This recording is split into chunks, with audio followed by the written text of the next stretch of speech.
दुनिया पर कर्ज का बोझ लगातार बढ़ता जा रहा है। ताजा आंकड़ों को अगर देखा जाए तो ग्लोबल कर्ज 102 ट्रिलियन डॉलर के रिकॉर्ड स्तर पर पहुंच चुका है। दुनिया के कई बड़े देश अपनी अर्थव्यवस्था को चलाने के लिए भारी कर्ज के भरोसे हैं। आईएमएफ और यूएस ट्रेजरी के आंकड़े बताते हैं कि दुनिया में सबसे ज्यादा कर्ज इस समय सुपर पावर अमेरिका पर है।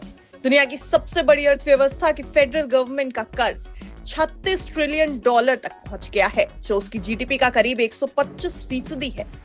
यानी दुनिया के कुल कर्ज का 34.6% अकेले अमेरिका पर है, जबकि दुनिया की दूसरी सबसे बड़ी अर्थव्यवस्था चीन की 14.69 ट्रिलियन डॉलर कर्ज के साथ वैश्विक कर्ज में 16.1% की भागीदारी है।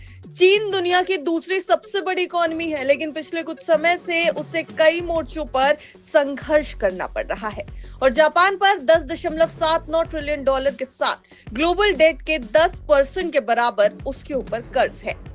यानी दुनिया की टॉप 3 अर्थव्यवस्थाएं कर्ज के मामले में पहले 3 पायदान पर मौजूद हैं। इसके बाद नंबर आता है ब्रिटेन का, जिसका कुल कर्ज 3.46 ट्रिलियन डॉलर है, जबकि फ्रांस का कर्ज है 3.35 ट्रिलियन डॉलर और इटली के कर्ज की बात की जाए तो यह है 3.14 ट्रिलियन डॉलर।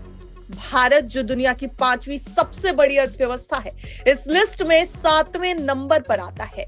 भारत की बात की जाए तो पिछले साल 3.057 ट्रिलियन डॉलर का भारत पर कर्ज था, जो ग्लोबल डेट के 3.2% के बराबर है।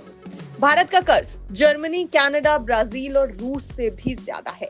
जर्मनी पर वैश्विक कर्ज के 2.9% के बराबर है, कनाडा पर 2.3% और ब्राजील का कर्ज देखा जाए तो ग्लोबल डेट के 1.9% के बराबर यह है।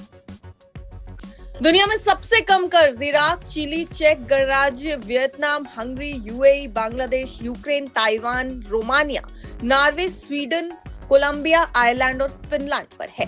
भारत के पड़ोसी देशों की भी बात एक बार कर लेनी चाहिए यहाँ पर। तो भारत के पड़ोसी देशों के आंकड़े देखें तो पाकिस्तान पर वैश्विक कर्ज का केवल 0.3% है, वहीं बांग्लादेश पर 0.2%। बड़े देशों में कर्ज का बढ़ना एक चिंता का विषय माना जा रहा है, क्योंकि इसका केवल उनकी अर्थव्यवस्था पर नहीं बल्कि पूरे ग्लोबल मार्केट पर असर पड़ता है। अगर ये कर्ज इसी रफ्तार से बढ़ता रहा तो वैश्विक आर्थिक संकट और गहरा हो सकता है। ऐसे में देशों को अपनी आर्थिक नीतियों पर ध्यान देना होगा, जिससे आने वाले समय में कर्ज का ये बोझ नियंत्रण में रखा जा सके। ब्यूरो रिपोर्ट, बिस्ता।